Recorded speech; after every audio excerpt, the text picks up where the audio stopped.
Acho que agora deu.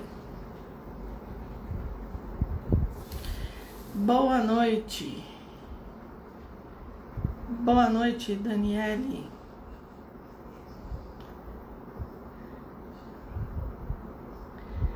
Já tô ajustando. Seja bem-vinda. Vou começar em alguns segundos. Eu só tô ajustando aqui porque o tripé parece que vai cair. Pronto. Então vamos lá. Hoje a nossa conversa vai ser sobre expectativas. Talvez vocês consigam se lembrar de quando vocês eram crianças, ou mesmo vocês podem se lembrar de ter visto seus filhos, sobrinhos, alguma criança fazendo o seguinte movimento, chegando para os pais ou para alguma figura de grande referência, de grande poder para a criança, e mostrar um desenho, um rabisco no papel, uma nota de prova que chegou da escola, uma nota de trabalho, né?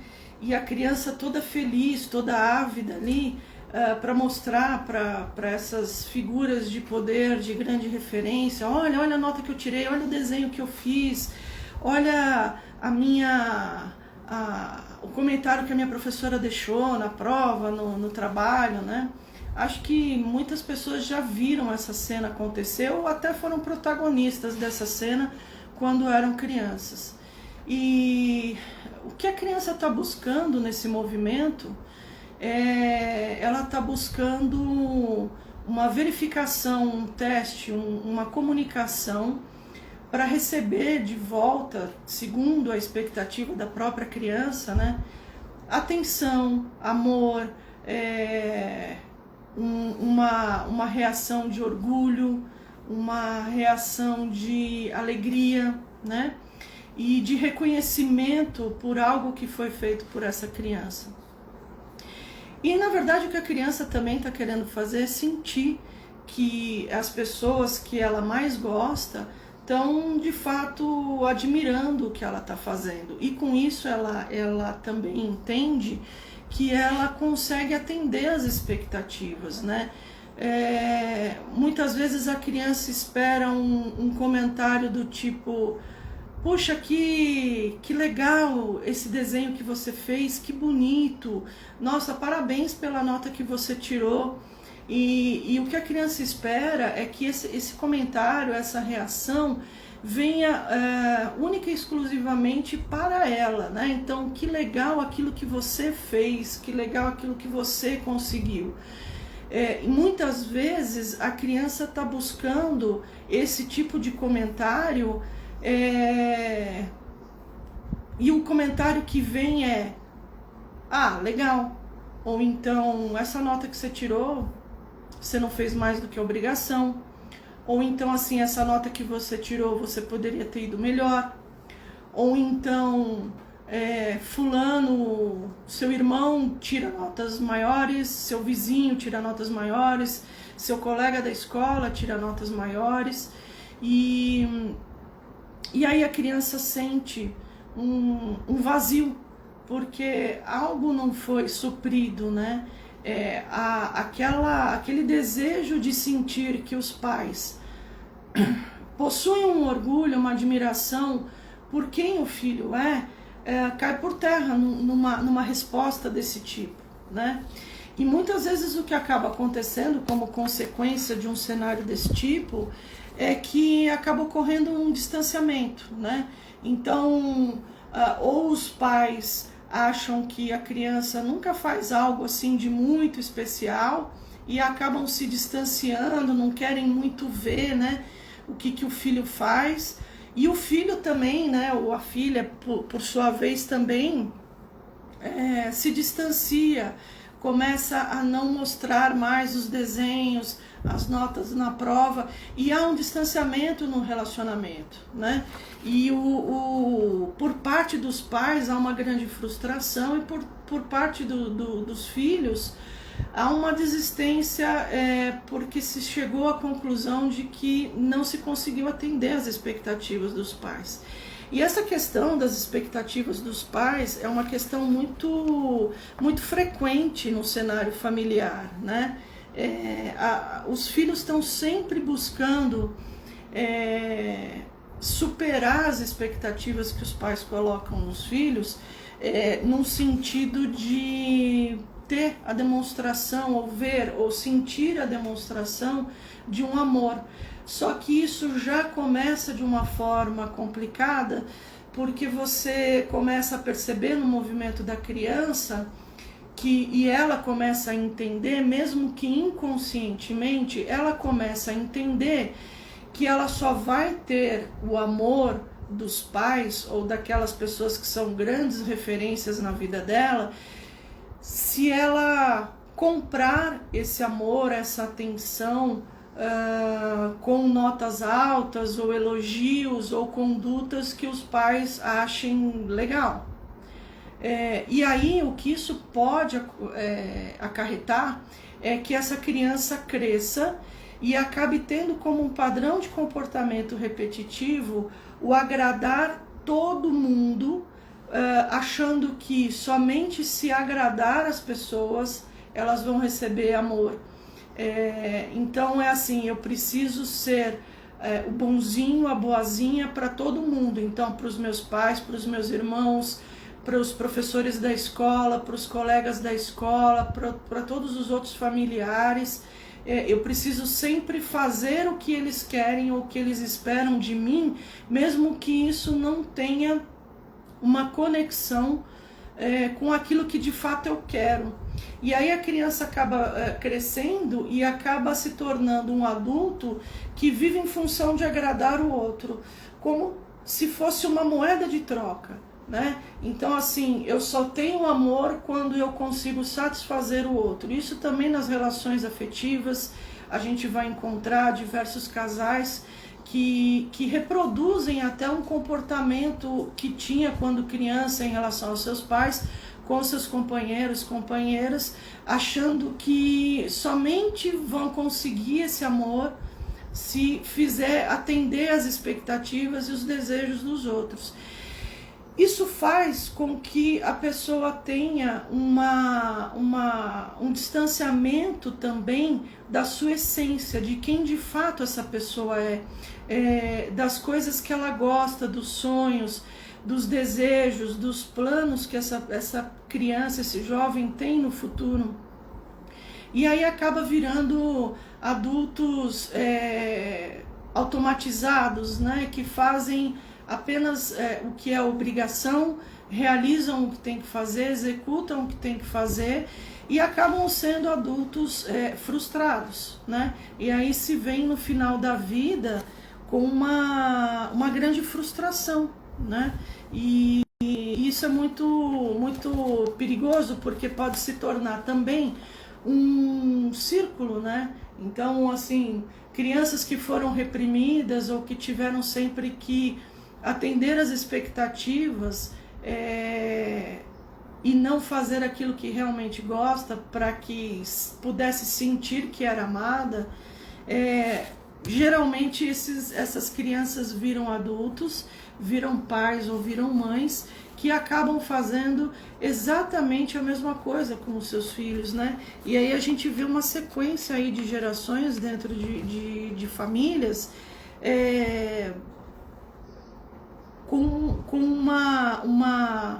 uma linha de frustração e às vezes a pessoa nem sabe, porque fica tudo num campo inconsciente e a pessoa às vezes nem sabe por que ela se sente frustrada, por que ela não sente gosto pela vida, por que tudo que ela vai fazer é sempre muito penoso, muito pesado, muito desgastante, porque na verdade ela não está atendendo aquilo que ela de fato quer, ela vive em função dos outros, né? E muitas vezes as crianças então percebem a dinâmica familiar. Olhando para uma família que tem mais de um filho, muitas vezes não, é comum acontecer, né? Uma criança tem uma habilidade para algo e outra criança tem habilidade para outra coisa. Mas aí, de repente, os pais acham que a habilidade do filho, por exemplo, mais velho, é melhor do que a habilidade do filho caçula ou do filho do meio, né? E aí há uma intensificação de elogios, de nossa, que coisa legal que essa criança faz, ou que esse jovem faz, porque para os pais está ok. E aí, aquilo que a outra criança não faz, né? Então, assim, dando um exemplo, imagina um menino, um filho mais velho, que gosta de trabalhar, brincar de construir pontes ou construir carros com pecinhas de madeira, de plástico, ou mesmo desenhando, e aí os pais falam assim, nossa, esse vai ser engenheiro, que vai ser chamado de doutor, que vai ganhar dinheiro, vai ter muito prestígio, vai ser um engenheiro respeitado. E de repente um filho do meio, um filho caçula, tem uma habilidade musical para tocar piano, para tocar flauta, violino, seja que instrumento for.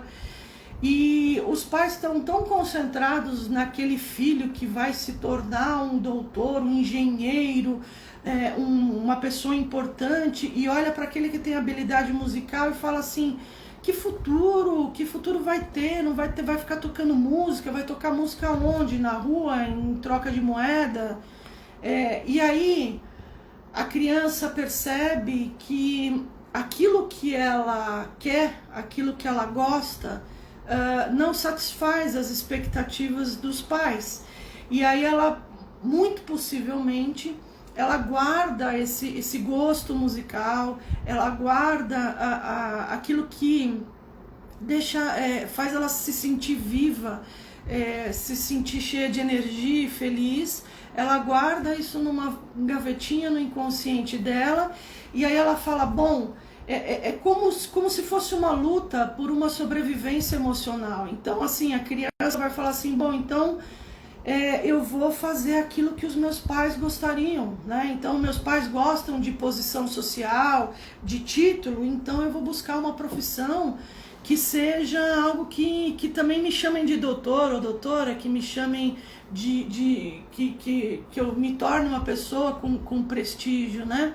E aí tudo aquilo fica apagado e a pessoa vai, faz curso, faz faculdade, faz pós-graduação, faz doutorado, enfim, se torna uma pessoa prestigiada na área, é uma pessoa de repente até de muito sucesso, mas com dinheiro, com fama muitas vezes, mas está infeliz, né? Está infeliz. Então, é preciso olhar muito para os movimentos que a criança faz, né? Se a criança ela está querendo muito mostrar para os pais, de uma maneira às vezes até exagerada, né? Olha o que eu fiz, olha a nota que eu tirei, olha o desenho que eu fiz, olha, eu acabei de arrumar, sei lá, alguma coisa no meu quarto, olha, vem ver o que eu fiz, olha que bonito que eu fiz. Se isso se torna exagerado, a tendência que as pessoas têm é de falar assim, nossa, que criança chata. Só que na verdade o que ela está comunicando com uma energia muito grande olha para mim, eu estou fazendo algo que eu sei que você vai gostar, e se você gostar, você vai gostar de mim, né? E isso pode acabar se tornando, como eu já disse, um padrão de comportamento repetitivo, né? E isso a gente precisa tomar muito cuidado enquanto pais, né? Enquanto pessoas que cuidam de filhos, sobrinhos, netos, né? A gente precisa tomar muito cuidado. Às vezes a intensidade e a repetição do que a criança quer nos mostrar é proporcional ao desejo dela de se sentir notado, acolhido, amado e admirado pelos pais, né? E aí essa questão das expectativas, a gente precisa entender que a gente coloca expectativa, né? A gente coloca expectativa em muitas pessoas. A gente coloca expectativas nos nossos relacionamentos, a gente coloca expectativa em todas as pessoas com quem a gente se relaciona. E aí não vai ser diferente com os filhos. E o que a gente precisa fazer é estabelecer na gente uma medida de limite, para que essas expectativas fiquem num nível saudável. Ou seja, é óbvio que se eu for um pai, uma mãe, é óbvio que eu vou desejar, eu vou ter expectativas de que o meu filho ou a minha filha seja feliz, seja realizada, tenha estrutura emocional e material para viver a vida que ela vai viver. São expectativas. Mas quando eu coloco uma expectativa exagerada de que o meu filho ou a minha filha tem que ser dessa forma ou tem que ser daquela forma, e se eu percebo traços na criança de que ela não vai ser dessa forma, eu me distancio ou demonstro, né, faço questão de demonstrar o meu descontentamento. Isso faz um buraco, né, faz um buraco emocional na criança e no jovem, porque ele não tem a sensação de ser amado, né? Mas aí as expectativas especificamente, né, que os pais colocam nos filhos, a gente não pode deixar de olhar para isso. Elas têm também muito a ver com projeção, né? E o que é a projeção? É o colocar no outro algo que, no meu entendimento, na minha visão, é o correto ou é o que deve acontecer. Então, muitas vezes, pais projetam nos filhos o que eles entendem como sendo o correto, como sendo o bom e como sendo perfeito. E o Jung, ele dizia, ele tem uma frase, ele dizia assim: o maior peso que uma criança pode ter na sua vida é a vida não vivida dos seus pais, né?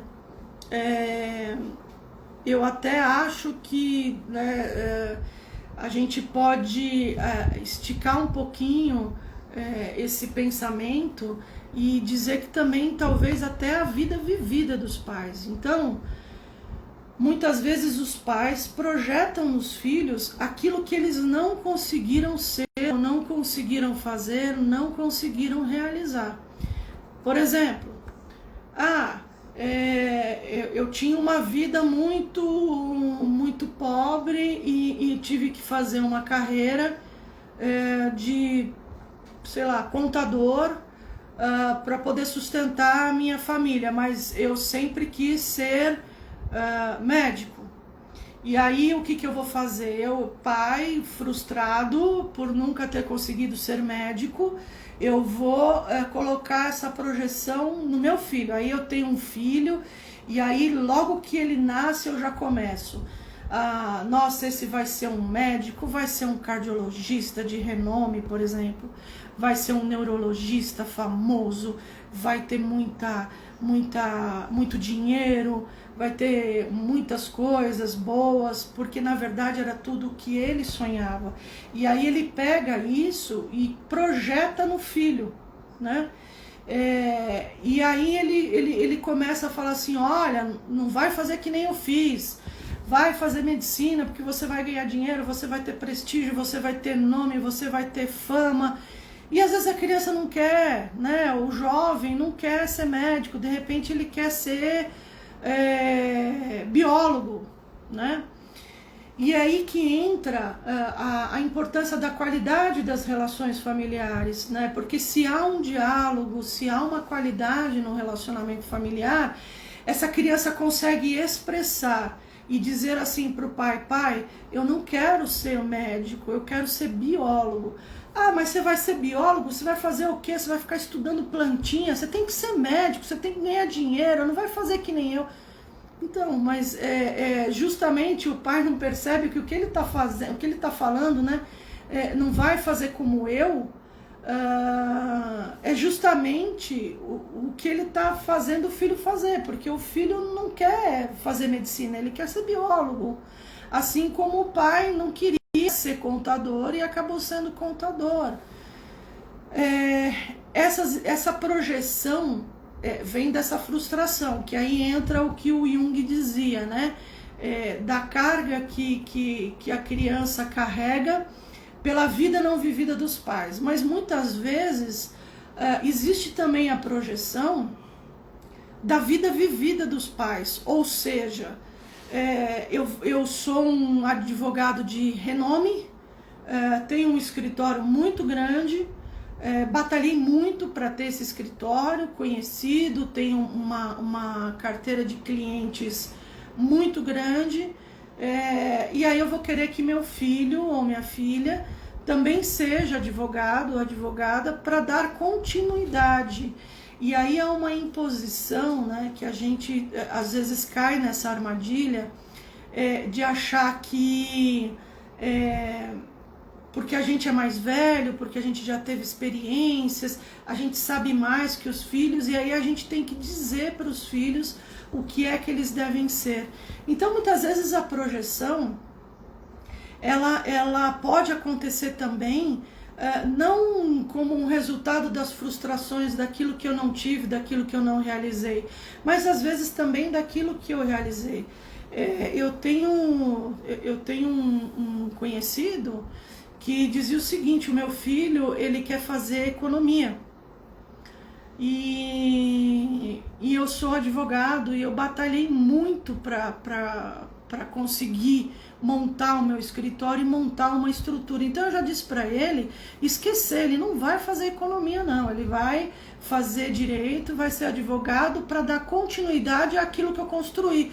Porque eu vou fazer o quê? Eu vou jogar fora tudo que eu construí? Né? Como se essa fosse a única forma de dar continuidade ou de deixar o legado que ele construiu. Então, os pais, às vezes, sem perceber, colocam uma carga, uma pressão muito grande nos filhos, e os filhos acabam entendendo que só vão ter o amor, só vão ter um olhar dos seus pais se cumprirem com essa expectativa que os pais colocam, com essa projeção. Porque há uma confiança muito grande, né? Há uma confiança muito grande da criança nas relações familiares. A criança nasce e ela vê no pai, na mãe, ou no parente que cuida dela, ela tem uma confiança muito grande, né? Ela acredita muito, ela confia muito naquilo que ela recebe dessas pessoas. E de repente sentir que não vai ter esse amor, que não vai ter esse olhar de admiração, pode assustar demais a criança. Ela pode sentir que ela vai é como se ela ficasse órfã, como se ela fosse perder o pai e a mãe, porque de fato a pressão emocional pode ser tão grande, muitas vezes, que os pais acabam, como eu disse antes, né, se distanciando e acabam não se relacionando mais com a criança. E a criança entende isso, ou o jovem ou adolescente acaba entendendo isso como uma resposta de perdi meu pai, perdi minha mãe, porque eles não olham mais para mim, né? E isso é muito pesado, né? Isso é muito complicado, e o que precisa ser feito para reverter isso é um reconhecimento de quem é esse jovem, do que ele gosta, quais são suas habilidades, quais são seus dons, o que faz esse jovem feliz, e a certeza de que ele pode, né? Ele pode realizar aquilo que ele quer, e ele pode construir um relacionamento com os seus pais de uma forma tão clara que possa mostrar para eles: olha, Eu não vou ser uma pessoa feliz se eu fizer tudo que vocês quiserem. Eu vou ser uma pessoa feliz se eu continuar respeitando e honrando vocês, mas fazendo aquilo que me faz feliz, aquilo que me realiza, aquilo que me deixa satisfeito, satisfeita. E esse é um processo, muitas vezes, de um trabalho familiar, né? Familiar no sentido de tem que trabalhar com o filho, com a filha, e tem que trabalhar com os pais, né? Os pais precisam trabalhar as suas questões até que chegue num ponto que eles tenham a noção de que o mais importante no relacionamento com os seus filhos é o amor incondicional, né? O amor incondicional é aquele amor que não depende do que o filho é ou do que o filho faz. É amar o filho por ele ser o filho ou a filha, né? Não amá-lo ou demonstrar mais o amor só quando ele faz aquilo que atende às nossas expectativas. Então é um trabalho que precisa ser feito com os pais, nesse sentido, né, de entender a extensão do vínculo, extensão, a importância, a responsabilidade que se tem no relacionamento com os filhos, e entender, reconhecer o que de fato se está querendo com a pressão, com a imposição das expectativas, que muitas vezes é uma projeção, e trabalhar essas questões. E com o jovem, com a criança, trabalhar a questão da importância de não se deixar perder a sua essência. O que é a essência, né? Claro que para uma criança falando numa linguagem infantil, para um jovem falando numa linguagem um pouquinho mais adulta, mas é mostrar para esses jovens e para essas crianças que eles podem ser, né? E a gente também acha que essas expectativas e projeções, elas acontecem muito ou só no nível profissional. Ah, meu filho tem que ser isso, minha filha tem que ser aquilo, mas não é, né?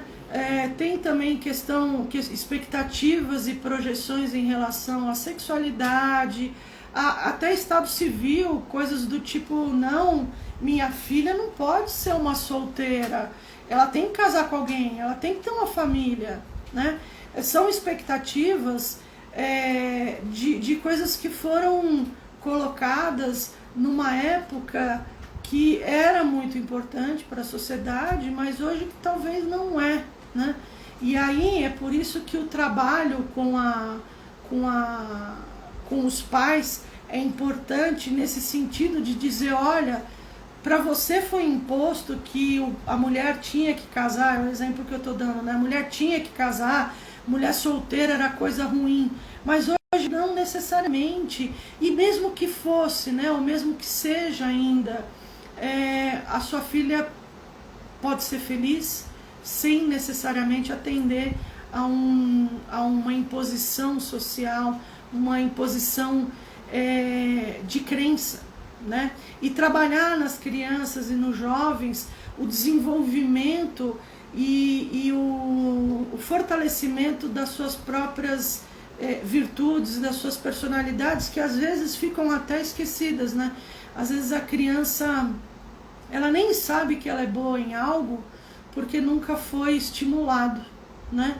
E aí a criança às vezes cresce com uma sensação de que ela não é boa em nada. Ah, eu não faço nada legal, nada pra mim é bom, nada do que vem de mim é bom, nada do que eu faço é correto, né? Ou é sem graça, porque na verdade ela talvez não esteja fazendo aquilo que realmente ela quer, né? E aí quando você experimenta, quando você olha para uma criança e estimula ela a fazer algo que ela realmente gosta, a gente consegue, é nítido ver, né, a transformação e inclusive essa elevação da autoestima no sentido dela conseguir reconhecer que ela é boa em algo, que ela faz algo de bom, né? E vale lembrar também que quando a gente fala de expectativas, então a gente está falando da expectativa dos dois lados, né? Muitas vezes os pais têm uma expectativa em relação aos filhos E os filhos têm uma expectativa em relação aos pais. Por isso que é tão importante a gente olhar sempre para os dois lados, né? Há sempre uma intenção positiva. Então a expectativa que os pais querem colocar nas crianças, às vezes, talvez até faça sentido, dependendo do contexto, dependendo do cenário, e a gente nunca pode se esquecer que a questão não é o conteúdo, a questão é a forma. Qual é a forma, de que forma eu vou colocar isso para os meus filhos, de que forma eu vou dizer para eles que a minha expectativa mais profunda é de uma felicidade, de uma realização pessoal. Mas muitas vezes a gente se prende em crenças, em coisas que foram passadas para a gente quando a gente também era criança. E aí a gente coloca de uma forma mais impositiva, mais exigente, quase chegando num nível de chantagem, sabe? Se você não fizer aquilo que eu espero que você faça, eu não vou gostar mais de você. Por outro lado, a criança, o jovem, ele também tem uma expectativa, né? Ele tem a expectativa de receber uma demonstração de amor, uma demonstração de admiração, quando isso não vem de uma forma natural. E aí ficam dois polos buscando uma expectativa e talvez de formas diferentes, e isso acaba muitas vezes quebrando, né? Quebrando ela, se distanciando. E aí também, né, o comentário que a Ivênia tá fazendo, né? Essa preocupação a gente tem. E aí a gente precisa se questionar, por isso que eu sempre digo, eu acho muito importante repetir, mesmo que seja algo que eu fale toda a live que eu entro aqui, é muito importante que a gente faça sempre um processo de autoconhecimento, né? De olhar para algumas coisas, porque muitas vezes quando a gente se preocupa se a gente está acertando com o nosso filho, com a nossa filha, na verdade a gente está querendo atingir uma expectativa que a gente se colocou enquanto pai, enquanto mãe. Então você percebe que muitas vezes a questão ela aumenta, né, de gravidade, porque você tem a expectativa que o filho coloca nos pais, a expectativa que os pais colocam nos filhos, e a expectativa que os pais colocam em si mesmo. Eu tenho que ser um pai, eu tenho que ser uma mãe correta, eu tenho que fazer tudo correto, o meu filho tem que ser perfeito em todos os sentidos, ele não pode ficar triste, ele não pode ficar chateado, e eu não estou fazendo aqui uma alusão a estimular o sofrimento das crianças, mas a gente acaba se cobrando demais, né? Quando na verdade, se a gente fizer uma autorreflexão, se a gente olhar para como foi a nossa educação, quais foram as crenças em relação à educação de filhos, talvez a gente possa perceber que muito do que a gente faz hoje ou do que a gente não faz é daquilo que a gente recebeu e daquilo que a gente não recebeu quando era criança. E aí o que a gente precisa fazer, né? Aí a importância do processo terapêutico de autoconhecimento.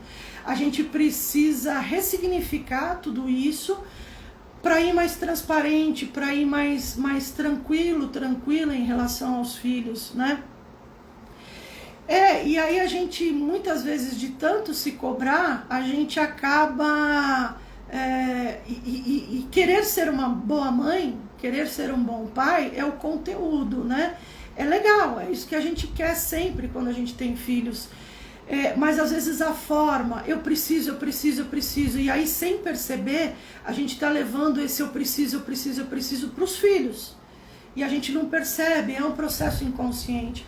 Por isso que é importante. E o reconhecimento é uma das etapas mais importantes e mais bonitas de todo um processo de autocura, de autotransformação, porque a gente percebe o que a gente está fazendo.